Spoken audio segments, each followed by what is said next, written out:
आपण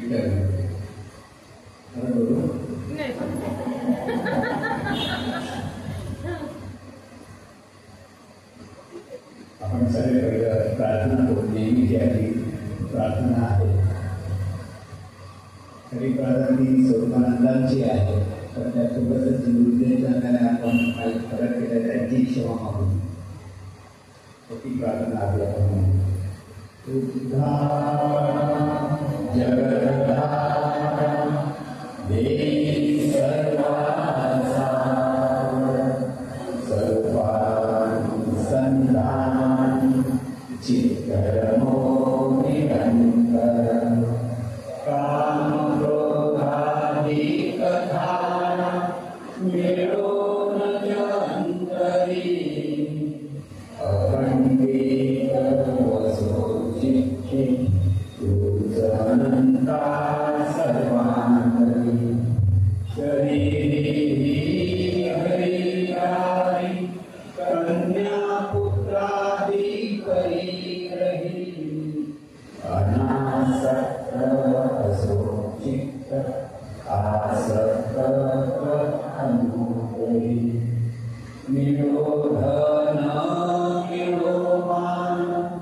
आणि आपण सर्व स्वच्छ होतो. आपणा सर्वांना आदरपूर्वक नमस्कार. 21 जुलैला म्हणजे तिथीप्रमाणे ही गुरुपौर्णिमा सर्वत्र साजरी केली जाते. पण जीवनविधीच्या तत्वज्ञानाप्रमाणे प्रत्येक दिवस ही गुरुपौर्णिमा असते. म्हणून ती 21च जुलै पाहिजे असं काही नसतं. पण सद्गुरूंचं जे आपल्याला मार्गदर्शन ती सर्वांच्या सोयीचा, सगळ्यांची सोय बघून आपल्याला हा उत्सव साजरा करावा लागतो. कारण कोणाला आता आपल्या मुंबईतल्या लोकांना खूप काही ना काहीतरी कामं असतात, काही अडचणी असतात आणि त्यामुळे सगळ्यांची सोय बघून आपण हा गुरुपौर्णिमेचा उत्सव साजरा करतो. गुरुपौर्णिमेचा उत्सव सद्गुरूंनी सांगितलं हा कृतज्ञता दिन आहेच. पण कृतज्ञता कशाची? सद्गुरूंची आणि सद्गुरूंनी जे दिलेलं ज्ञान आहे आणि त्याबद्दलची कृतज्ञता. सद्गुरूंनी आपल्याला भरभरून ज्ञान दिलं आणि हे भरभरून ज्ञान आणि त्या आचरणात आणल्यानंतर त्या ज्ञानाचा जो आपल्याला अनुभव येतो त्यातून जी कृतज्ञता असते ना ती खरी कृतज्ञता असते. बरेच लोक कल्पनेतून सद्गुरूंचं असं आहे, सद्गुरूंचं कसं आहे म्हणून कृतज्ञता व्यक्त करतात. पण त्यांच्या जीवनामध्ये जर परिवर्तन झालेलं नसेल, त्यांच्या स्वभावामध्ये जर परिवर्तन झालेलं नसेल तर तिथे खरी कृतज्ञता म्हणता येत नाही. म्हणजे नेहमी लक्षात ठेवा. म्हणजे काही गोष्टी आपल्याला स्पष्ट कराव्या लागतात. कारण ज्ञान सद्गुरू नेहमी म्हणायचे. बऱ्याच वेळा ते सर्व लोकांना, सर्व आपल्या नामदारांना सांभाळून घ्यायचे. पण कधीतरी म्हणायचे आता किती वेळा गोष्टी बसू, किती वेळा सांभाळत बसू, आता कधी खरं सांगायला पाहिजे. खरं सांगायला पाहिजे म्हणजे हे ज्ञान प्रत्येकाने आत्मसात केलंच पाहिजे, हे लक्षात ठेवा. सद्गुरूंनी आपल्याला हे ज्ञान इतकं सोपं करून दिलेलं आहे, पण ते अचानक आणायला आपल्याला जमत नाही. आणि हे का जमत नाही याचा विचार प्रत्येक साधकाने स्वतःशी केला पाहिजे. जरासं आपण काय केलं की आपण अगदी खूप केलं असं आपल्याला जे वाटतं आणि तोच आपला गैरसमज असतो. कारण सद्गुरूंनी जी सुरुवात केलेली असते की अगदी सद्गुरूंचे जे कार्यक्रम व्हायचे त्यावेळेला उपासना यज्ञ होणं, हरिपाठ करणं, प्रार्थना म्हणणं, हे सगळे कार्यक्रम त्यावेळेला असायचे. मोठ्या प्रेमाने सगळे साधक तिथे असायचे. आणि ही जी साधनाच आहे ती पण साधनाची प्राथमिक साधना, ती मनाला निवांत करत होते. पण मनाला निवांत होणं आणि त्या निवांत होण्यातून आपल्या मनाची सुधारणा होणं ह्यामध्ये फरक आहे. बऱ्याच वेळा आपण निवांत होतो पण सुधारणा झाली का नाही सुधारणा झाली, ते ज्ञान आपण आत्मसात नाही केलं आहे हे आपल्याला कधी लक्षात येईल जेव्हा आपण आपलंच निरीक्षण परीक्षण होतो. म्हणून आपण नेहमी निरीक्षण परीक्षण साधना महत्वाची सांगतो. कारण आपल्याला सुधारायचं असेल तर आपलंच आपण निरीक्षण केलं पाहिजे आणि परीक्षण केलं महत्वाचं लक्षात. हे जोपर्यंत होत नाही तोपर्यंत खऱ्या अर्थाने हे सद्गुरूंचं जे अलौकिक असं ज्ञान आहे ते ज्ञान आत्मसात होणं हे फार महत्वाचं. सद्गुरूंनी ग्रंथात सुद्धा ज्ञान मांडलेलं आहे, प्रबोधन सुद्धा केलेली आहे. ती फक्त छान केली आमचे सद्गुरू श्रेष्ठ आहे, सद्गुरू मोठे आहेत एवढं बघून ते पूर्ण होत नाही. ते प्रत्येक साधकाने प्रत्येक शिष्याने ते लक्षात घेतलं पाहिजे. सद्गुरूंच्याकडनं जे ज्ञान प्रगट झालेलं आहे त्यांच्या ते आचरणात आपल्याला आपण पाहिलेलं आहे, तसंच आचरण आपलं का होत नाही हा प्रश्न. म्हणजे हा प्रश्न जोपर्यंत पडत नाही ना तोपर्यंत सद्गुरूंचं खरं महात्म्यच कळत नाही. कल्पनेतून आपण खूप मोठं महात्म्य सांगतो, अनुभवातून सांगतो. सद्गुरूंनी दिलेलं ज्ञान आत्मसात झाल्यामुळे आपल्या जीवनामध्ये काय फरक पडला हे आपण पाहिलं पाहिजे. त्यासाठी कोणाचं सर्टिफिकेट घ्यायची गरज नाही. म्हणून म्हणजे सद्गुरू भक्ती ही गुरु आणि शिष्य दोघांमध्ये असते. जगाची त्याला परवा नसते. खरा सद्गुरू खरा शिष्य तो जे आत्मसात करतो त्याच्यातून जगाला कळतं, त्याचं आचरण पाहतो. लोक मग सांगतात याचा अभ्यास खूप आहे, याचा अभ्यास खूप आहे. कशामुळे त्याचं वागण्याची पद्धत, बोलतो कसा, वागतो कसा, कशाची समजदारासाठी होतो हे जेव्हा आपल्याला लक्षात येतं त्यावेळेला खरं हे ज्ञान आत्मसात झालं तर सद्गुरूंना आनंद असतो. नुसतं गर्दी केली म्हणजे सत्संग नसतो. लक्षात घ्या. म्हणजे पदरावणं का सांगतो, लोकांनी खूप गैरसमजले, खूप माणसं जमली, बाबा छान झालं, खूप माणसं जमली, त्याच्यापेक्षा माणसाला नेमकं ज्ञान काय मिळालं. कोणताही कार्यक्रम जेव्हा जीवनविधीचं सद्गुरू करायचे त्यावेळेला ते ज्ञान द्यायचे. शेवटी ज्ञान हाच महत्व, बाकीच्या गोष्टी ह्या दुय्यम आहे. दुय्यम कशा, आपण सत्कार करतो, लोक आले ह्याचा सत्कार करतो, पाहुणे आले ह्याचा सत्कार करतो, पाहतो आपण कार्यक्रम. आणि प्रवचनाकडे कोणाचं लक्ष नसतं. प्रवचन म्हणजे सद्गुरूंचा ज्ञानप्रसाद असतो. इथे जर भावना ह्या शिष्यांची नसेल तर बाहेरचे लोक काय करणार. हल्लेलीचं उदाहरण परवाच पाहिलं. पुण्यावरून आलेले परिवार एवढं सुंदर सांगत होते आणि ते सांगता पटकन थांबवलं. का तर कुठे भांडूपच्या आमदारांची मुलगी आहे. कुठे कुठे कुठे काय बघायचे लोकांना कळत नाही म्हणतो. आमदार आहे भांडूपचे, चेंबूरच्या नाही. येऊ दे, ते सन्मान करायला काही हरकत नव्हती. पण प्रबोधन थांबवलं. मी वाडेकरांना समजावून सांगितलं बाबा तुम्ही सद्गुरूच्या ज्ञानाचा अपमान केला, दुसरं काही नाही केला. इथे ते ज्ञान आहे ते आत्मसात करायचं लोकांना. त्या मुली आणि ती मुलगी आली, 2 मिनिटं थांबली, सत्कार काय निघून गेली. ह्यासाठी आपल्या मोठी माणसं नको आहेत. आपल्याला ज्ञान आत्मसात करणारी माणसं हवी हा विचार. गर्दी केली आणि मोठी मोठी माणसं आली म्हणजे मोठा कार्यक्रम झाला कळत नाही. म्हणून प्रबोधन असं नेहमी त्यांना वाडेकरांना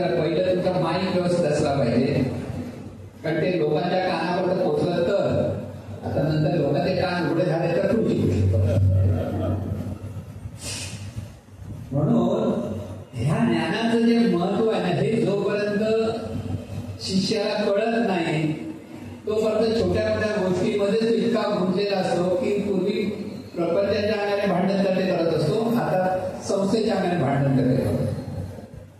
ज्ञान कुठेच नाही. आणि मग हे ज्ञान कुठे नाही म्हणून इथे सद्गुरू कुठे हा प्रश्न विचारायला. सद्गुरू पूर्वीच्या वेळी सद्गुरू जिथे जिथे जायचे तिथे तिथे हे ज्ञान इतकं भरभरून द्यायचे की मला आठवतं अगदी 94-95च्या त्या गोष्टी आहेत. 92-93 मी 92 सगळी अनुभव घेतला होता सद्गुरूचा, आणि 93 आणि 94-95 त्यावेळेला दादरला सद्गुरू राहायचे. रोज त्यांचं प्रबोधन असायचे. रोज संध्याकाळी 6 वाजले की माझं दुकान बंद व्हायचं, ऑफिस होतं तरी ते बंद व्हायचं आपोआप, विचार करावा लागत नाही. कारण मनाला इतकी सवय लागली होती की 6 वाजले की निघायचं, जिथे सद्गुरूंचं प्रबोधनाच्या तिथे जायचं. 6 ते रात्री 10:30-11 वाजेला घरी येईपर्यंत ह्या सद्गुरूंच्या प्रबोधनाचं चिंतन असायचं. त्यावेळेला बरेच नामदार होते, आमचे मित्र होते तोत्रे म्हणून, ते बरोबर गाडी झाली की ते ती चर्चा असायची. म्हणजे हे जे चिंतन व्हायला हवं ते चिंतन आज दिसत नाही सगळीकडे. माणसं खूप आहे पण साधन कमी. शिष्य वेगळे आणि साधन वेगळा, आणि म्हणून साधन निर्माण झाले पाहिजे. आज आपण प्रयत्न करतो आहोत, खालीचा वाटा आहे, मोठा वाटा नाहीये. जी जी मंडळी जवळ येत आहेत त्यांना साधनेची गोडी कशी लागेल हे पाहतो. नुसती प्रवचन ऐकून परिवर्तन होणार नाही, कारण हा जो अंतर्मनामध्ये जो तिढा आहे तो सुटला पाहिजे. नुसतं बहिर्मनाच्या अंगाने खूप ऐकलं की झालं असं होत नाही. बऱ्याच लोकांना हे कळत नाही. सद्गुरूंनी हे शास्त्र मांडलेलं आहे की सुधारणा ही अंतर्मनाची होते तेव्हा ती खरी सुधारणा असते. बहिर्मनी वरवर ज्ञान मिळालं, आम्हाला हे माहिती आहे, आम्हाला ते माहिती आहे, सगळं नियम माहिती आहे, सगळं माहिती आहे, पण आपण आचरणात कसं आणतो का हा प्रश्न जर आपण विचारला स्वतःला दुसऱ्यांना विचारायला जाऊ नका, स्वतःला विचारा. आपण बरोबर करतो. इतकी वर्ष आपण घेऊन गेले, सद्गुरू किती दिलं. लहानपणापासून आपण आहोत, माझी बरीच म्हणजे अगदी उत्साहाने सांगतात स्वतः, त्याबद्दल त्यांना फार मोठं काहीतरी बक्षीस मिळायचं वाटतं, चांगलीच गोष्ट आहे. पण लहानपणापासून असले ते आज तुमच्याकडे हे ज्ञान आत्मसात झालं आहे का हे प्रत्येकाने आपल्या स्वतःकडे पहा. बरीच मंडळी जी आपण अशी आहोत अशा सांगणारी आज त्या ज्ञानाच्या आनंद कुठे दिसतच नाही असंही होतं. कारण तिथे ज्ञान आत्मसात करतात. नुसती गर्दी केली, कार्य केलं म्हणजे झालं. कार्य करणं आवश्यक आहे, पण कार्याबरोबर ज्ञान मिळणं आवश्यक आहे. गुरु तेथे ज्ञान. ज्ञानेश्वर माऊली हे स्पष्ट शब्द सांगितले, लक्षात करा. गुरु तेथे ज्ञान. ज्ञान नसेल तर गुरु पण नाही. सद्गुरूने जे ज्ञान दिलं ते जर आत्मसात करायचं असेल तर तो साधक, नाही तर तो साधक नाही. म्हणून गुरु तेथे ज्ञान, ज्ञानी आत्मदर्शन. ज्ञान कसं? आत्मदर्शन झालं पाहिजे. आणि आत्मदर्शनी समाधान आधी समाधानाने जीवन जगता आलं पाहिजे. म्हणून नुसती गडबड आणि गप्पा टप्पा मारल्या की आपल्याला हे ज्ञान आत्मसात झालं असं नाही. सत्संग कुठे? जिथे सत्स्वरूपाचा रंग आहे तो सत्संग. तिथे सत्स्वरूपच माहीत नाही. आम्ही करतो सगळं भरपूर असं वाटतं माणसाला, पण ते होत नाही. कारण हे ज्ञान जसं जसं आपण आत्मसात करायला लागतो त्यावेळेला आपल्याला खरं कळतं की सद्गुरूने आपल्याला भरभरून काय दिलेलं आहे. व्यवहारातलं ज्ञान आहे, शहाणपण आहे, हा एक वेगळा भाग सांगितला आहे आणि तोही महत्वाचा आहे. पण आपल्या जीवनाचं, आपल्या मनाचं परिवर्तन जे करायचं आहे त्याची जाणच माणसाला नसेल तर त्याचं परिवर्तन होणार नाही. हे परिवर्तन होण्यासाठी सद्गुरूंना शरणागत झालो. नुसतं शरणागती म्हणजे काही काय? पै आपुलेने भेदे विण जाणीते ते माझे एकपण तयाचे नाव शरण. म्हणजे काय? लक्षात ठेवा. सोप्या म्हणजे ज्ञानेश्वरांनी सांगितलेलं आहे की शरणागती म्हणजे काय? मी अमुक तमुक आहे असं जे मला वाटत असतं, त्या अहंकारातून बऱ्याच गोष्टी करतो, असं करतो तसं करतो, जे मला वाटत असतं ते बाजूला झालं पाहिजे. आणि हे सर्व सद्गुरूचं आहे, ते देवाचं आहे, ह्या भावा जेव्हा तो साधक कार्य करतो त्यावेळेला त्याला म्हणतात शरणागत. मी सद्गुरूंना शरणागत म्हणणारा जो मी म्हणत असेल तो शरणागत नाही. शरणागत कधी? हे सगळं आपलं जीवन सद्गुरूंच्या परमेश्वरामुळे आहे किंवा परमेश्वरामुळे आहे. लक्षात घ्या, गुरुपौर्णिमा असं म्हणत असताना गुरु म्हणजे नेमकं काय हे कळत नाही म्हणून बोलतोय. गुरु म्हणजे व्यक्ती नव्हे, सद्गुरू ही व्यक्ती नाहीये, ती परमात्म शक्ती आहे. हा भाव ज्याच्याकडे असेल त्याला सद्गुरू कळते. नुसतं व्यक्ती असेल तर व्यक्ती पूजा होते. आणि जीवन नेहमी सांगितलंय परमेश्वर म्हणजे व्यक्ती नव्हे, नुसती शक्ती नव्हे, सांगितलेलं आहे. सद्गुरूने अगदी स्पष्ट असा केलेलं आहे. सद्गुरू कुठेच अंधश्रद्धा ठेवली नाही, कसलीच आपल्याला कुठे अंधश्रद्धेवर अडकवलेलं नाही. म्हणून सद्गुरूंचं महात्म्य असं त्यावेळेला म्हणतो ना, ज्यावेळेला दिव्य ज्ञानाचा जेव्हा आपण अभ्यास करतो त्यावेळेला खरंच सद्गुरूने आपल्याला काय दिलेलं आहे सोनं. कारण सद्गुरू नेहमी म्हणाले मी तुम्हाला काय दिलं हे तुम्हाला कळेल तेव्हा समजेल की मी काय घेऊन जाणार आहे. आणि कधी उद्वेगाने पण म्हणायचे मी जाणार तर माझ्याकडे ज्ञान पण जाणार आहे की काय. सद्गुरूच्या मुखातून ही वाक्य निघालेली होती. साधकांना हे कळत नाही की सद्गुरू म्हणून अगदी गोंधळ महाराज पण तेच म्हणायचे, अरे मी तर केशर द्यायला बसलो पण लोक हिंदू लिहिण्याची गिरायक येतात, मला हिंदू पाहिजे जिरं पाहिजे. म्हणजे व्यवहाराचे प्रपंचाच्या छोटी छोट्या गोष्टींमध्ये अडत. छोट्या छोट्या गोष्टी प्रत्येक व्यक्तीच्या मोठ्या असतात आणि त्यासाठी सुद्धा सद्गुरूंचं मार्गदर्शन घ्यावंच, घेऊ नये असं नाही. पण ते मार्गदर्शन घेता घेता आपल्याला हा आत्मज्ञानाचा जो बोध आहे तो बोध व्यवस्थित समजला पाहिजे. तो व्यवस्थित जोपर्यंत नाही समजणार तोपर्यंत परिवर्तन होणार नाही. अंतर्मनाचं परिवर्तन हे साधनेतून होईल. लक्षात घ्या, साधना म्हणताना मोठं काहीच नाही बघायला गेलं तर. साधना म्हणताना आपण चैतन्य स्वरूप आहोत हा भाव आपल्याला सतत असला पाहिजे. सोपं आहे म्हणायला सोपं. चैतन्य स्वरूप म्हणजे नेमकं काय. म्हणजे बऱ्याच प्रार्थनांना ते स्वरूपानंदांची म्हटलं स्वामी स्वरूपानंद त्यातले मार्गदर्शन केलंय. खरं त्याचा ते नेहमी आपण का म्हणतो की आपण आपल्याला सांगत असतो की हे असं व्हायला हवं. उद्धारा जगतधारा देई सर्वा असा सर्वांकडे असा वर मागतोय आपण. जसं ज्ञानेश्वरांनी सर्वांसाठी मागितलेलं आहे ना बसायला. हे सुद्धा प्रार्थना सद्गुरूंनी सुद्धा जे विश्व प्रार्थना म्हणजे सर्वांसाठी सांगितलेली आहे. पण सर्वांसाठी म्हणजे नुसतं सर्वांसाठी बोलता ते आपल्यासाठी पण आहे हे लक्षात ठेवतात. म्हणून देई सर्व असा वर दे की सतत अनुसंधानातून जीवन जगतात. उद्धारा जगदारा देई सर्व असं स्वरूपानुसंधानी चित्त रमो निरंतर. तिथे अंतर्हाताने अनुसंधानातून जीवन जगण्यापर्यंत आपल्याला पोचायचं आहे. आत्मज्ञान म्हणजे आपली ओळख खरी ती व्हायला हवी. आणि जीवन जगत असताना अनुसंधानातून जीवन जगता आलं पाहिजे. ह्या दोन गोष्टी वेगळ्या आहेत. साधनेमध्ये अनुभूती आहे आणि अनुभूतीचं अनुसंधान जीवन जगताना सर्वांशी आपण संबंध ठेवला, सर्वांशी जीवन जगत म्हणून अनेक आता त्यासाठीच आपण साधना तरंग म्हणून नवीन उपक्रम चालू केला आहे.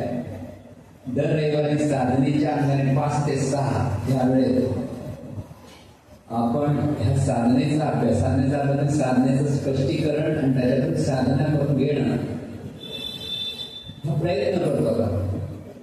21 जुलैपासून आपण ती सुरुवात केली. आज दुसरा रविवार झाला. दुसरी जे सद्गुरूंचं ज्ञान आहे ते साधनेमधून आपल्या ठिकाणी कसं पुरवलं पाहिजे हे त्या मागचा उद्देश आहे. आणि म्हणून ज्याला ज्याला गरज वाटते की आपल्याला खरोखर हे कळलं पाहिजे, गुह्य म्हणून लपवून लोकांचं भलं होणार नाही. लक्षात ठेवा, लपवलं काय निघून जाईल, कोणाला कळणार.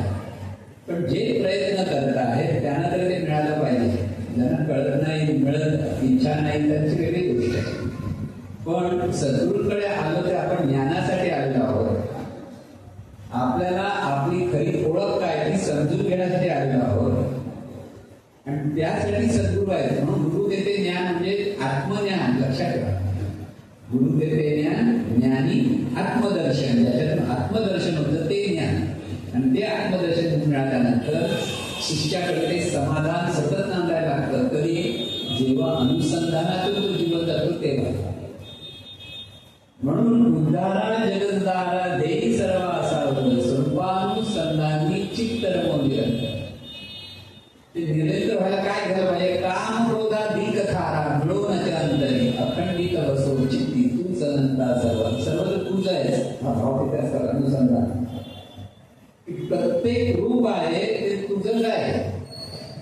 परमात्म्याचं जे स्वरूपाचं जे आपण म्हणतो चैतन्य स्वरूपच सर्व रूपाने प्रगट आहे. हे सतत जर समोर आपल्या स्मरणात राहिलं तर कोणाबद्दलही राग येणार नाही, द्वेष येणार नाही, मत्सर येणार नाही. हे नेहमी लक्षात ठेवायचं. म्हणून पुढे ते सांगतायत की उद्धारा जगद्धारा देई सर्व असावं स्वरूपानुसंधानी चित्त रमवून निरंतर काम क्रोधाधिक थारा मिळवून अंतरी अखंडित बसो चित्ती तूच अनंता सर्वांतरी. हे सर्वत्र चैतन्य स्वरूपाचंच रूप आहे आणि ही सगळी चैतन्य स्वरूपाची रूप असल्यामुळे तिथे तुला सतत स्मरण ठेव. त्यांचं भलं व्हावं मनात आतून यायला पाहिजे. प्रत्येकाचं भलं व्हावं. माणसं वेळी आपली वागली तरी सुद्धा त्यांचं भलं व्हावं. सगळेच काही चांगले वागणार आहेत आपल्याशी असंही नाही. कारण विविधता आहे. कोण कसं समजून घेत न समजून घेत त्याच्यात त्या कुवतीवर अवलंबून असतं. तुकाराम महाराजांनी त्रास देणारे मंगाजी होते. ज्ञानेश्वर माऊलींनाही त्रास देणारे विसोबा खेचर ते शिष्य झाले ते वेगळी होते. त्याने खापर पण द्यायला दिलं नाही त्यांना. मांडे करायचे होते. मांडे म्हणजे पुरणपोळी. आपल्या म्हणजे पुरणपोळी मोठी पुरणपोळी मांडामध्ये. तर ते करायला खापर पण मडक्याचं खापर दिलं नाही. तर मडक्याचं खापर उलटं मडक्याचं खापर असं मोठं त्याच्यावरती कर केले जातात. म्हणजे प्रत्येक ठिकाणी पूर्वीपासून कृष्णाचा द्वेष करणारे काही कमी होते? रामाबद्दल पण बोलणारे काही कमी होते? कारण ही विविधता आहे. ही जी विविधता आहे त्या विविधतेत हा द्वेष आहे, मत्सर आहे, प्रेम आहे, आपलेपणा आहे, कृतज्ञता आहे, सर्व आहे. आणि सर्व असल्यामुळे त्याच्यातून आपल्याला काय घ्यायचं ते आपल्याला समजलं पाहिजे. तुमच्या समोर गुलाबाचं फूल कोणी ठेवलं तर खाली काटे ते लक्षात ठेवता पाहिजे. तर काटे लक्षात ठेवलं तर व्यवस्थित हातामध्ये फूल घेतलं तर लक्षात नाही का असेच घेतले डोळ्यामध्ये तर का होईल? काटे टोचतील. म्हणून जीवन हे गुलाबाच्या फुलासारखं पण आहे आणि काट्यासारखं पण आहे. दोन्ही गोष्टी तिथे आहेत. निवडायचं काय ते आपल्या हातात असतं. सद्गुरूंनी आपल्याला हे शिकवलेलं आहे. लक्षात घे सद्गुरूंचं ज्ञान.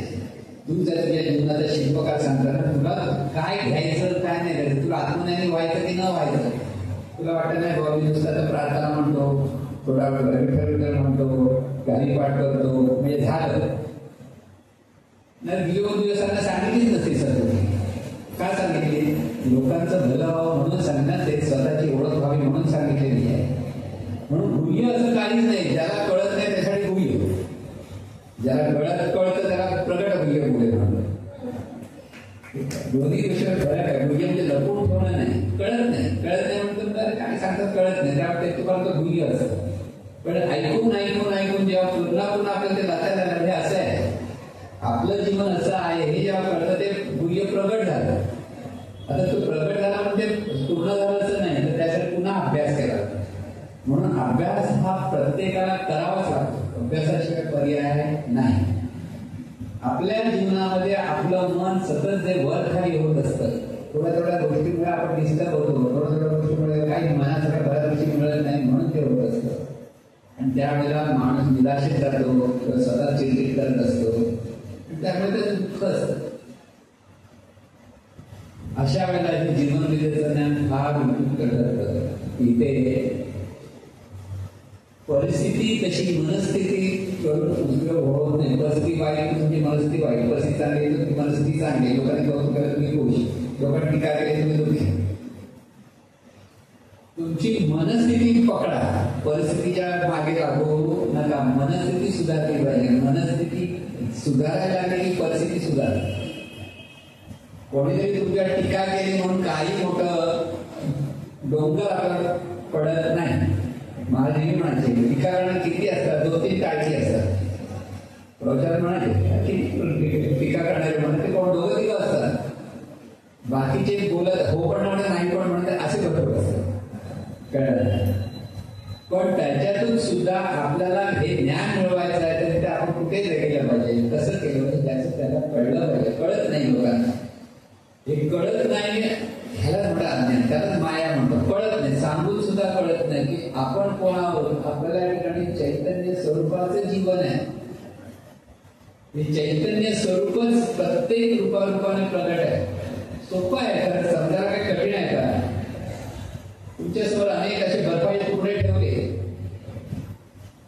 छोटे मोठे बर्फाचे तुकडे ठेवले. जर त्या लहान मुलाला ते बर्फ म्हणजे वेगळे त्याला आनंद होतो बघायला, तर आई काय म्हणते, अरे हे सगळं पाणीच आहे. तो आईकडे वेळासारखं बघतोय, हे पाणी कसं, बर्फाचे तुकडे वेगळे दिसतात, पाणी वेगळं असतं. कळत नाही. आईला माहिती ते पाणी आहे, त्याचा बर्फ झाला. तसंच सद्गुरूंनी आपल्याला सांगितलंय की रूप दिवसाचे बर्फाचे तुकडे आहेत, खरं आहे सगळं चैतन्य आहे. कळलं? हे जेव्हा आपल्याला कळेल तेव्हा आपली दृष्टी बदलते. कारण सगळीकडे चैतन्य विविध रूपाने प्रगट आहे आणि विविध रूपाने प्रगट असल्यामुळे त्यांच्याकडे पाहताना ते चैतन्य स्वरूप आहे म्हणून पहा. परत आतमध्ये ना खूप सारा जाऊन बघतो, तो काय करतो, तो असा बोलतो, तो तसा करतो, असं करायला तुम्ही दुःखी व्हा. त्याला काय करायचं ते त्याचं कर्म. तू मात्र ते चैतन्य स्वरूपावर नमस्कार करणं आनंद पुढे जायचं नाही. सगळ्यात सुखी होण्याचा सोपा उपाय. कोण काय बोलतो, कसा वागतो, तो असं केलं तरी मला तसं केलं, हे जो माणूस धरून ठेवतो, तो जन्मभर ते डोक्यात ठेवतो, तेच अनुसंधान असतं त्याचं आणि दुःखी होतो. त्याचं कर्म त्याच्याकडे. कोणाचे तोंड आपल्याला धरता येत नाही. आपण एकलव्य नव्हे, कुत्रे भुंकायला गेलं तर तोंड बंद केलं, बाण मारून. एकलव्याची गोष्ट आहे ना, ते तोंड बंद केलं. बिचारा कुत्रा भुंकायला जातं, कुत्रा भुंकायला जातं, त्यामुळे तो बंद झाला की त्याची गाव. आपल्याला ते सामर्थ्य नाही किंवा आपल्याला ते करायचं पण नाही. आपल्याला करायचं काय, आपल्याला सुख शांती समाधानाने आनंदाने कसं जीवन जगायचं हे शिकायचं. त्यासाठी आपण जीवन इथे आलो. जीवन इथे येण्याचा हेतूच हा आहे. सद्गुरूने आपल्याला जवळ घेतलं जाण्यामागचा हेतूच आहे की हे ज्ञान आत्मसात कर आणि मग तू जर जीवनाचा शिल्पकार कसा आहे तुला समजेल. तू कोण आहेस, तू म्हणजे हे चैतन्य तू आहे हे कळलं तर जीवनाचा शिल्प कसं घडवायचं कळलं. आपण विचारतो मी अमुक तर मी आहे, मीच माझ्या जीवनाचा शिल्पकार म्हणून बऱ्याच वेळेस सुखसंवाद आपण करत असतो. आणि सद्गुरू पण हसून बाबा म्हणतात का अजून त्याला काढायचं थोडे दिवस कळलं. कारण हा तू कोण आहे ग्रंथामध्ये मांडलेला विषय, असं नाही सांगितलेला नाही, असं ग्रंथामध्ये शिल्पकारमध्ये पण आहे आणि अमृत मंथन सुद्धा पण आहे. आणि परमेश्वर हा जो ग्रंथ आहे तर त्यानंतर प्रत्येक सचित आनंद ह्या अंगाने जीवाचं, जगाचं, शिवाचं सगळ्यांचं स्वरूप एक असते म्हणजे सच्चिदानंद स्वरूप म्हणजे चैतन्य स्वरूप सर्व आहे. साधा आपल्याला हा जो भाव धरायचा आहे या ज्ञानातून, ही सगळी रूपं आहेत. प्रत्येक जणाला त्याच्या संस्कार पण तो वागणार आहे. पण मला कसं घ्यायचं हे मला ठरवायचं आहे.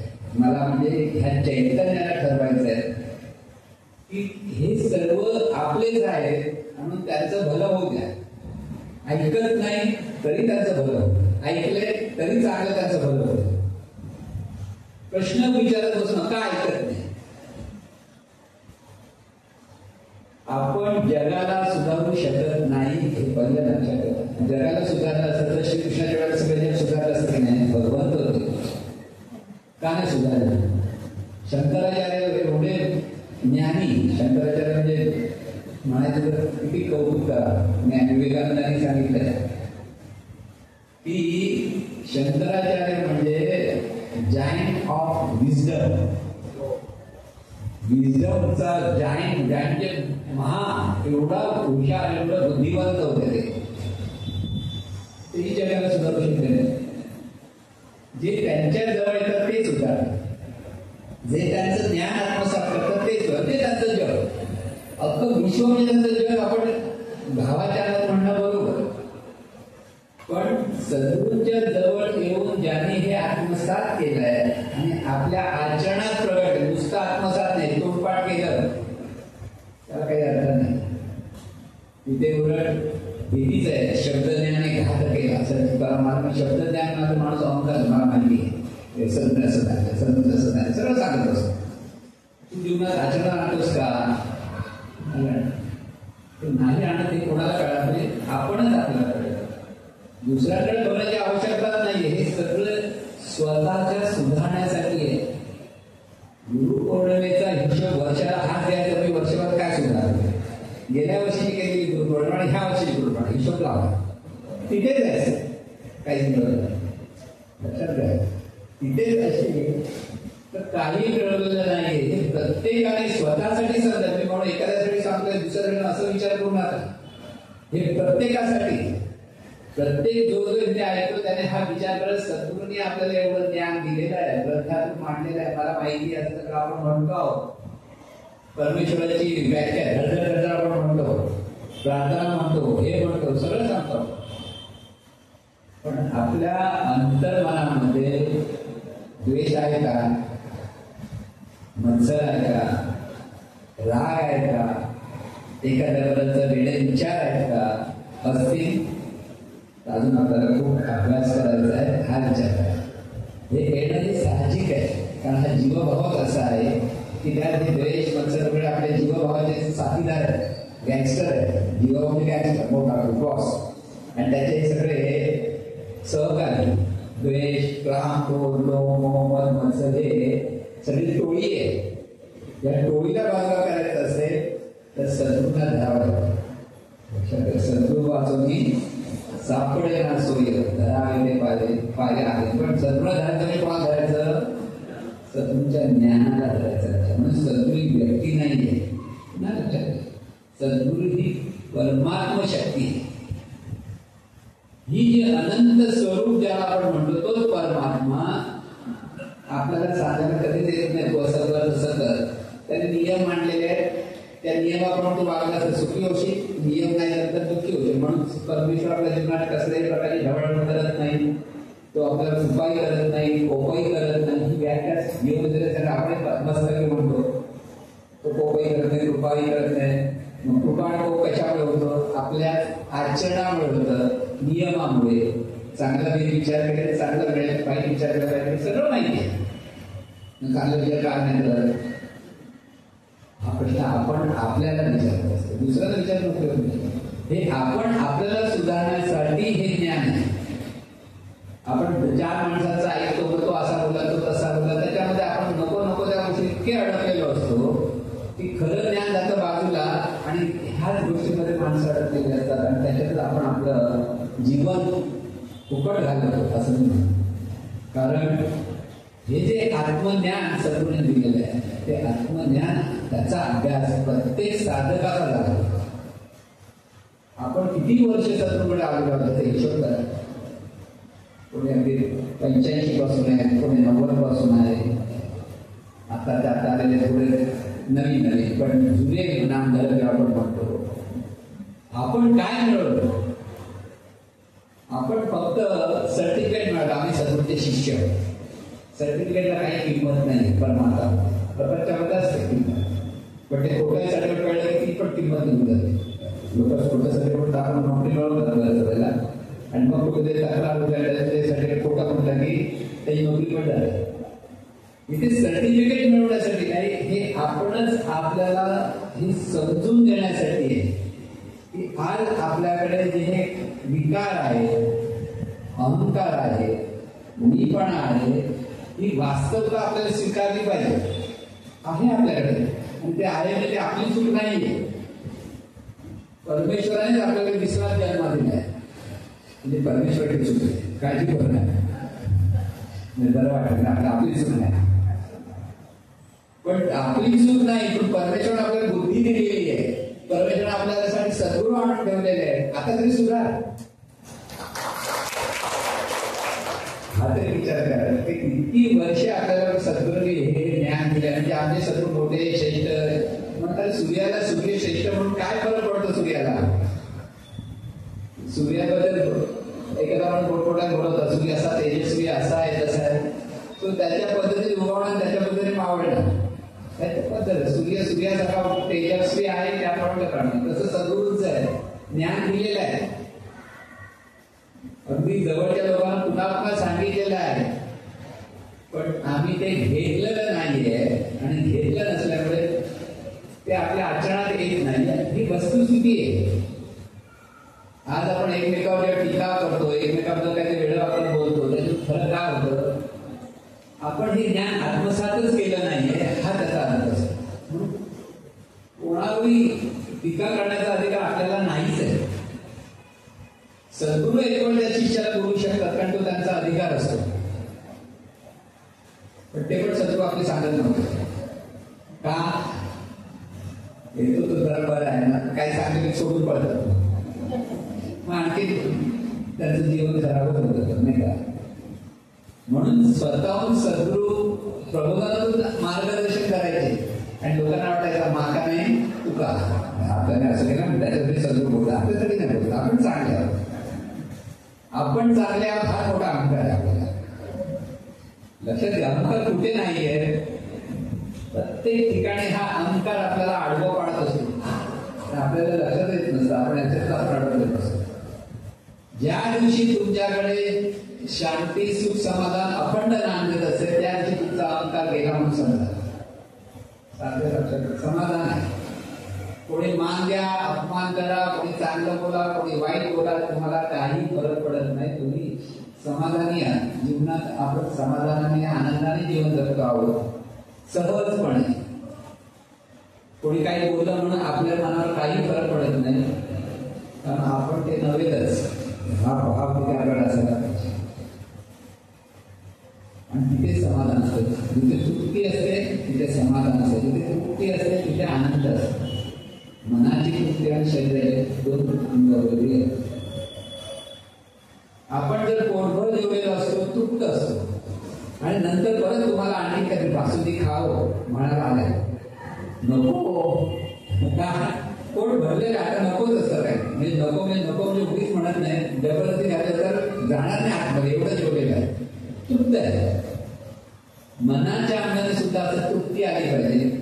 आहे ते सर्व परमेश्वराचं आहे, आता आणखी काही मिळवायचं राहिलेलं नाही आहे. मिळालं चांगलं, नाही मिळालं चांगलं, दोन्ही चांगलं. ही जी मनोवृत्ती तयार होते ना, त्याला म्हणतात समाधान. समाधान की समाधानी आहे, आम्ही आनंदात आहोत असं म्हणून आनंदात राहता येत नाही.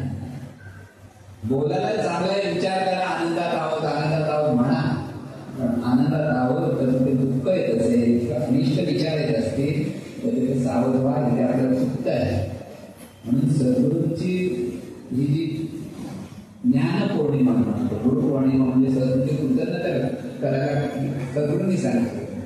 पण त्यावरून आणखीन आपल्या ठिकाणी हे ज्ञान आत्मसात झालं पाहिजे, तेव्हा ती काही कृतज्ञता व्यक्त होते, हे आपल्या लक्षात येतं. आणि म्हणून ही जी साधना आहे, सद्गुरूंचं शहाणपणाचं ज्ञान आहे. म्हणून दरवेळा आपण सांगितलं असतं की रिॲक्ट व्हावू नका. साधी गोष्ट आहे, रिॲक्ट व्हायचं नाही. कोण काय बोललं तुम्ही शांत बसा, तरी अभ्यास करायला पाहिजे. आपलं जरा काय झालं बडबड सुरू करतो. काय होतं, आपली मनोवृत्ती की अधोगतीला जाते ते आपल्याला कळत. काही माणसं एवढी रागट असतात घरामध्ये, पण बायको मनासारखी बोलली नाही ते हातच वर आणि वाटेल त्याच्यात कुठं शिवाय येतात, अशी माणसं आहेत. त्याचा अर्थ त्यांच्या अंतर्मनाचं शुद्धीकरणच झालेलं आहे. मग त्याने किती म्हणावं आम्ही सद्गुरूंच्या आहोत, सद्गुरूंच्या तसं सद्गुरूंचं आहे ते सद्गुरू जे म्हणतात तसं वाग, तर तुम्ही खरी खरं ती सद्गुरू भक्ती आहे. रिॲक्ट व्हायचं नाही. एखादी बायको खूप वेडवाकडं बोलत असेल, तू शांतपणे राहायचा अभ्यास कर, अजिबात बोलायचं नाही. बायको बोलत थकून जाऊ दे, हे काय करायचं नाही, जाऊ दे, आपण बघतो बसावं. सगळं एक गोष्ट सांगितली मला खूप, एकदा दोघंही नवरा बायको खूप भांडायचे, पुस्तकात पण आहे. खूप भांडायचं, बायको कंटाळली तर हा नवरा घालून आला की किटकिटच करायचा सगळं, हे करते मी वाटत काय हा नवरा, दोघे भांडायचे. तर ते तिथे असे सद्गुरू आले होते आणि त्या सद्गुरूंना तिने सांगितलं मला काही उपाय सांग. देतो लोकांना. त्याने मंतरलेलं पाणी दिलं. आता आंब्या घे, याच्यात मंतरलेलं पाणी तुझं नवरा जेव्हा कामावर येतो ना, तोंडात म्हणून बघतो कसं उघडायचं नाही, गिळायचं नाही पाणी, ते मंतरलेलं गिळायचं नाही. आणि तो नवरा बघा किती तोंडात पाणी बोलायचंच नाही. रिॲक्ट न झाला की तो नवरा पण म्हणाला बोलत नाही, तो पण शांत व्हायचा. महिनाभर असं झालं, त्यामुळे दोघंही आनंदाने राहायला लागले. कारण हिलाही कळलं आपल्या बोलण्यातून हे प्रॉब्लेम वाढतात, न बोललेलं शांतपण आलं. आणि शेवटी ती म्हणाली महाराज तुमचं या मंत्राचं पाणी खूप म्हणजे मंत्राचं पाणी म्हणजे साधंच पाणी आहे ना, फक्त रिॲक्ट व्हायचं नाही हे आपल्याला सांगून कळत नाही. म्हणून प्रत्येक गोष्टी आपण रिॲक्ट होतो, पण ते आपण आधी कधी आपलंच बरोबर असे सांगण्याचा प्रयत्न करतो. कुठेतरी एका ठिकाणी आपल्याला समजून घेता आलं पाहिजे. आणि समजून घेऊन ज्या गोष्टी खूप मोठ्या नसतात त्या गोष्टी आपण वाढवत जातो आणि त्याच्यात. आणि म्हणून जीवनामध्ये आपल्याला ह्या वेगळ्या वेगळ्या परिस्थिती येतच राहणार, पण त्या ठिकाणी आपल्याला स्थिर मनाने कसं पाहायचं शिकायचं. आणि स्थिर मनासाठी साधना आवश्यक. साधना का? आपलं मन स्थिर राहिलं पाहिजे. प्रत्येक गोष्टीला सामोरं जाण्यासाठी मन खंबीर झालं पाहिजे. आणि त्याच्यातून चांगलाच प्रतिसाद करणं कसा येईल हेच करण्यासाठी दिव्य साधनेचा अभ्यास आहे. हे कळलं तर पुढे देवाचा साक्षात, देवाचा म्हणजे दिव्यतेची अनुभूती तिथे. साक्षात्कार याचा अर्थ अनुभूती. आता तुम्ही बघा, एखादा माणूस बारीक भरपूर असतो, मग त्याला कोणतरी चांगला भेटतो, व्यायाम करायला लागतो, खाणं पिणं कसं खायचं हे सर्व मार्गदर्शन आहे. 2-3 महिने त्याने बरोबर केले आणि मग एक दिवस वजन करायला गेला, त्याचं वजन मस्त झालं आणि छान झालं, साक्षात्कार त्याचं प्रवृत्ती चांगली झाली, हा त्याचा अनुभव आला, हा त्याचा साक्षात्कार. तसं आपल्याकडे जे दिव्यत्व आहे, दिव्यत्व म्हणजे अलौकिकत्व. हे अलौकिकत्व जे आहे प्रत्येकाकडे आहे, ते कसं कधी होईल? जेव्हा हे मन स्थिर होते, मन शांत राहील तेव्हा, मनामध्ये चांगले विचार सातत्याने येतील तेव्हा. लक्षात ठेवा, हे विचार आहे आणि विचाराचं शास्त्र समजून सांगितलेलं आहे. पण त्यासाठी मन स्थिर व्हायला पाहिजे, मन खंबीर झालं पाहिजे. कितीही वाईट परिस्थिती असू दे, तिथे स्थिर मनाने समोर पाहता आलं तर तुम्ही जिंकला. आणि कितीही चांगली परिस्थिती आली तर डोक्यात हवा न भरता ती स्वीकारली नम्रपणे तर तुम्ही जिंकला. कोणी तुमचं कौतुक करत आहे, लगेच मनातल्या मनात परमेश्वराचं सद्गुरूचं स्मरण केलं पाहिजे, नाही तर डोक्यामध्ये हवा भरतो. आधार सद्गुरूच आहे, लक्षात ठेवा, हे ज्ञान आहे. कोणी तुमचं खूप कौतुक करत चांगलं केलं जातं, चांगलं आहे, कौतुक करणं वाईट नाही. पण ज्याचं कौतुक केलं जातं ते जर माझं मी असा आहे मी असा जर त्याच्याकडे यायला लागेल तर तो अहंकार व्हायला लागतो. साधं राहावं. मग कोणी कौतुक केलं तरी मनात नम्रपणे म्हणायचं, सजूर राहायला तुझ्यामुळे. मनात म्हणा, थोडी मोठ्या कोळ्याची पण गरज नाही, मनात म्हणा तुझ्यामुळे झालं. अहंकार होणार नाही. आपण लोकांचं कौतुक केलं, अहंकार होतो. कौतुकामुळे अहंकार होतो. हा अहंकार स्वतःकडे वाढवण्याचा प्रत्येक माणसाचा स्वभावच असतो की अहंकार स्वतः ठेवतोच नाही. म्हणून इथे सावध निरीक्षण परीक्षण साधना ती आपणच आपल्याकडे कसं पाहायचं. म्हणून सद्गुरू ही परमात्मा शक्ती, जो परमेश्वर तुम्हाला काही सांगायला येत नाही, बोलायला येत, तो सद्गुरूपाने तुम्हाला मार्गदर्शन करायला आलेला आहे.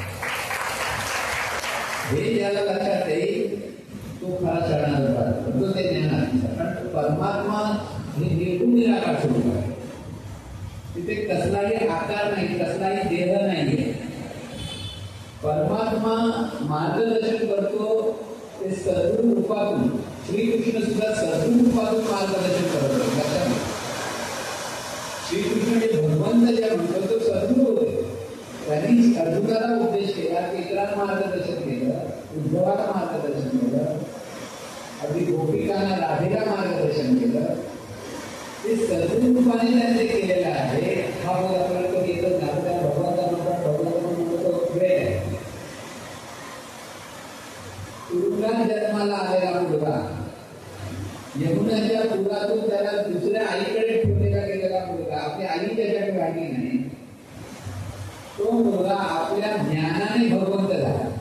लक्षात ठेवा, त्याच्याकडे ज्ञान असणारा म्हणून श्रीकृष्ण आपण ज्ञानाने भरलेलं. ज्ञानातून कसं वागायचं, कोणाशी कसं बोलायचं, कशा युक्त्या वापरायच्या, हे श्रीकृष्ण म्हणून जीवनविद्येचा आदर्श श्रीकृष्ण सांगितलं.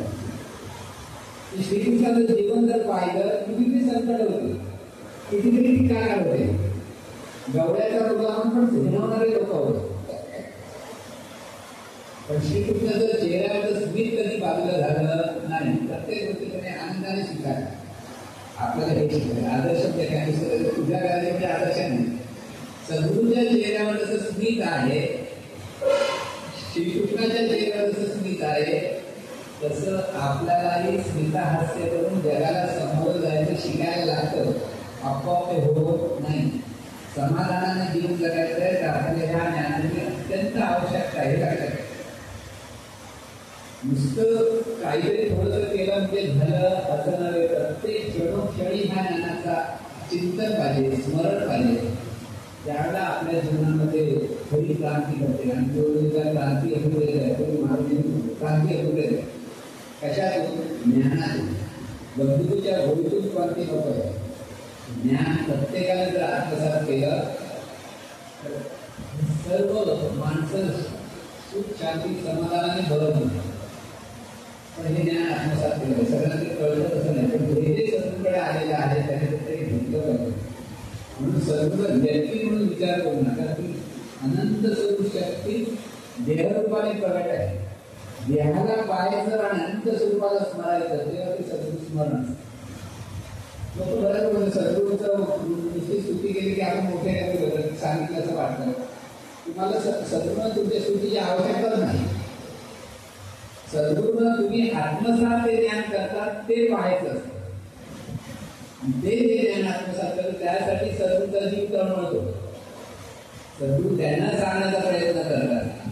काही लोक फक्त थोड्या वेळेसाठी येतात, स्वतःचे प्रॉब्लेम सॉल्व्ह झाले की बस झालं एवढं वाटतं आणि तिथे सद्गुरूकडे झालं.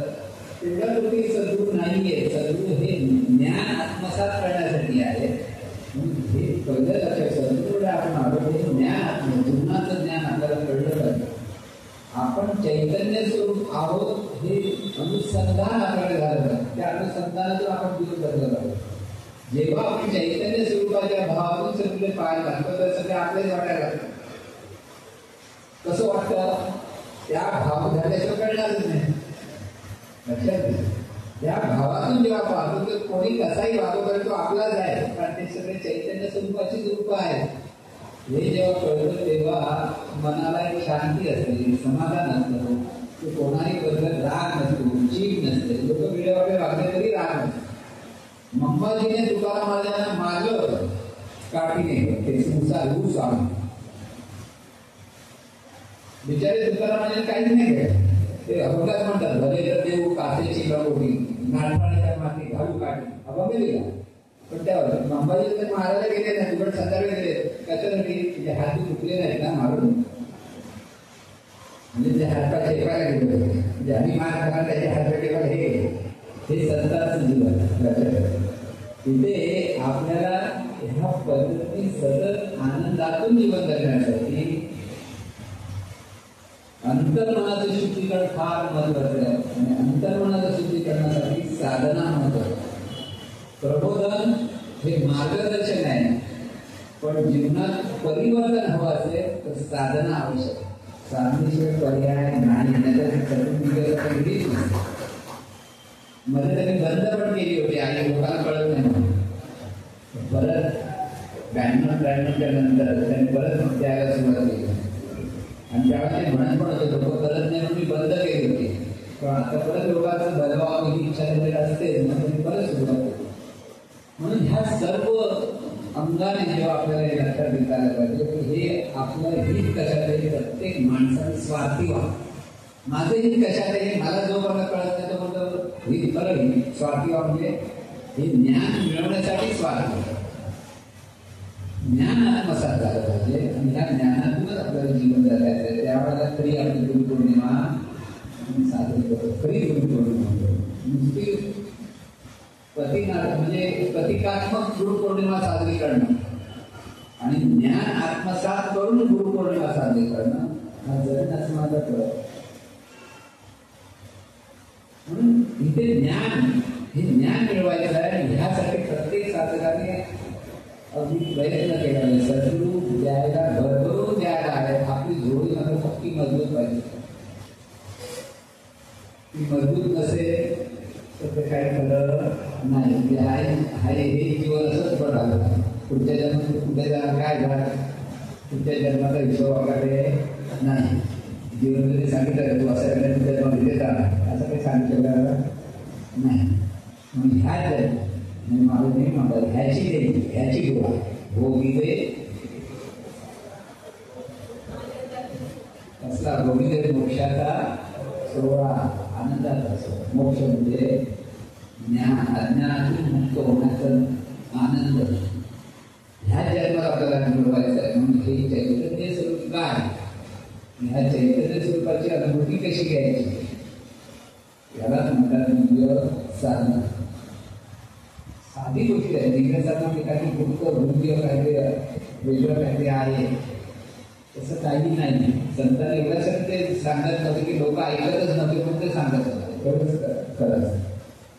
सद्गुरू हे म्हणायचे की कृष्णाने सांगितलंय काय सांगितलंय ज्यांना तुझ्या श्रद्धा नसेल जे तुझं ऐकत नसतील त्यांना हे ज्ञान सांगू नकोस. लोकांनी अर्थ काय घेतला कोणाला सांगायचं ज्यांना ते कळत नाही ऐकत नाही ते स्वतः ते सांगायला जाऊ नकोस. पण ज्यांना बरोबर तळमळ आहे जे तुझ्याकडे ऐकायला विचारतायत ज्यांना तुझ्यावर श्रद्धा आहे त्यांच्याकडे सांग. तिथे दाखवायचं काहीच कारण अर्थ बरोबर समजला पाहिजे. भगवद्गीतेत जे सांगितलं ते महत्त्वाचं. म्हणून सद्गुरू म्हणायचे कृष्णाने असं सांगितलं पण मी मात्र परंपराने हे सांगितलं जात नाही. पण मी मात्र परंपरा म्हणून मी सगळ्यांना सांगायला दोघा ठिकाणच पुढे सांगायचं. म्हणजे मच्छिंद्राने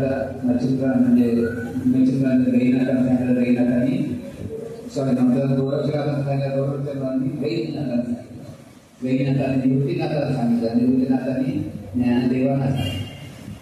2 ते 4 तिघ भावंड होते 14 इकडं आपली कोणाला माहिती. पण संत म्हणून जे त्या काळामध्ये जे त्या सगळ्यांना ते ज्ञान होतं. नामदेव महाराजांना पण नंतर ज्ञान झालं. गोरा कुंभाला ज्ञान होतं. चोखा महाराज म्हणतो तर चोखा महाराज संत होते. ही सगळी मंडळी त्या काळामध्ये ह्या ज्ञानाने भरलेली होती. त्यावेळेला खूप काही श्रीमंती काहीच नव्हती पण सगळे समाधानी. हेच समाधान आपल्याला मिळवायचं. आजची परिस्थिती आपल्याकडे चांगली आहे.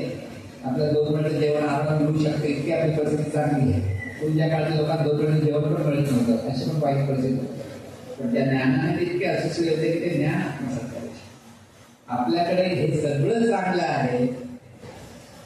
सगळ्या सुविधा आहेत. सगळ्या सुखसोयी आहेत. तरी सुद्धा आपण असमाधानी आहोत का तरी ज्ञानाची कमतरता तोपर्यंत असमाधान सतत राहणार. ज्या दिवशी तुम्ही हे ज्ञानाचा अभ्यास करायला लागाल त्यावेळी तुमच्याकडे मनामध्ये सतत समाधान निर्माण होईल आणि खऱ्या अर्थाने आनंदाने जीवन जगता येईल. खऱ्या अर्थाने ही ज्ञान पौर्णिमा आपल्याला साजरी करता येईल. आणि आपल्या प्रत्येकाच्या जीवनात ही गुरुपौर्णिमा म्हणजे व्यक्तिगत पातळीवर होणाऱ्या ज्ञानाची पौर्णिमा आहे. लक्षात व्यक्तिगत म्हणजे आपण जो साधक आहे त्या साधकाला हे ज्ञान परिपूर्ण झालं की त्याची गुरुपौर्णिमा सिद्ध झाली. तोपर्यंत ती गुरुपौर्णिमा नाही. म्हणून सगळ्यांनी आपल्या स्वतःच्याकडे विचार करा. आपण आतापर्यंत ते वागतो आहोत बोलतो आहोत व्यवहाराच्या तुम्ही खूप हुशार आहात विद्वान आहात. सगळ्यांना कॉम्प्युटर नॉलेज आहे सगळं आहे सगळं सुखसोयी आहे मोबाईल आहे सगळं आहे. पण ज्ञानाच्या आधाराने आपल्याकडे जी कमतरता आहे ती सद्गुरू आपल्याला भरून काढताय. त्यासाठी आपलं ज्ञान आत्मसात करायचं. ज्ञान आत्मसात करायचं हे लक्षात. कोण काय वागतो तिथे अडकू नका. तुम्हाला जे ज्ञान आत्मसात करायचं आहे त्या आत्मज्ञानातून जीवन जगायचं आहे. त्यासाठी आपण जीवन घेतात. त्यासाठी स्वार्थी वागतो. दुसरं काही आपल्याला करायचं स्वार्थ साधा. स्वार्थ काय आपल्याला ज्ञान आत्मसात करायचं त्याच्यातून आपल्याला शांती सुख समाधान मिळायचं. म्हणून अध्यात्माचा म्हणजे आत्मज्ञानाचा अभ्यास पाहिजेच. म्हणजे प्रपंच आणि परमार्थ दोन्ही अंगाने ज्ञान देऊन राहिले. नुसतं परमार्थ परमार्थ दोघांचा बॅलन्स कसा करायचा सांगितलं. म्हणून जेव्हा आपण लोकांचे संबंधित होतो तर बॅलन्स करून जीवन जगावं. आत्मज्ञानी असावं लागतं आणि शांतपण पण असावं लागतं. दोन्ही गोष्टी असतील आपलं जीवन आनंदाने आपण जगू शकतो. पण असं हे आनंदाने जीवन जगण्याची कला आपल्या सर्वांना प्राप्त हो हे सद्गुरूंनाच साखळा आपण पाहतो गुरुपौर्णिमे दिवशी. पुढची गुरुपौर्णिमा अधिक ज्ञानपूर्ण व्हावी, प्रत्येकाला ज्ञान आत्मसात व्हावं आणि त्याच्यातून खरी गुरुपौर्णिमा सर्वांची व्हावी ही सत्चरणी. ईश्वरा सर्वांना चांगले बुद्धी दे, आरोग्य दे, सर्वांना सुखानंद ऐश्वर्यात दे, सर्वांचं बरोबर कल्याण कर, रक्षण कर आणि तुझे गुणनाम मुखारखंड राहू. सद्गुणा